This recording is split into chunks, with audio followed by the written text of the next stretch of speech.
안녕하세요. 가족관계 등록 전문 법무사 김민경입니다.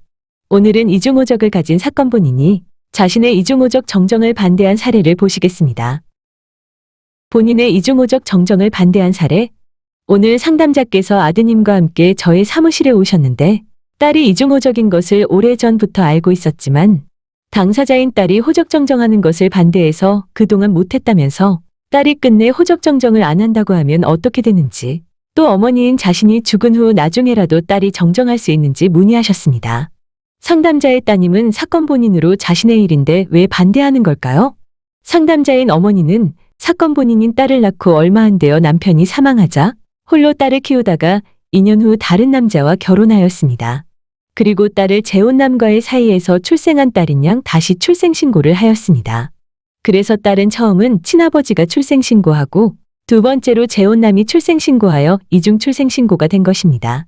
양쪽 호적상 생년월일과 이름이 다르고 아버지도 다르고 한쪽에는 주민등록번호가 없고 다른 한쪽에는 주민등록번호가 있습니다.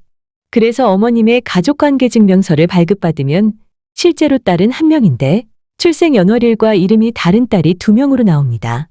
상담자인 어머니는 늘 이것이 고민이었습니다. 그러나 정작 사건 본인인 딸은 전혀 고민이 없습니다.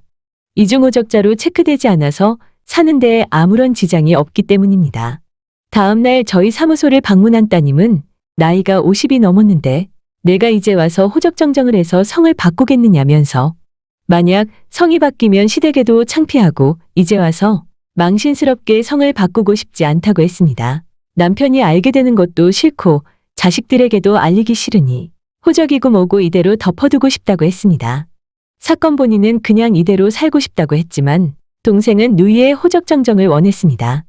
이유는 어머니의 부동산이 상당히 많았고 은행예금, 보험 등 재산이 많았기 때문에 장차 어머님이 돌아가시면 상속의 걸림돌이 되기 때문에 정리를 원하는 것이었습니다.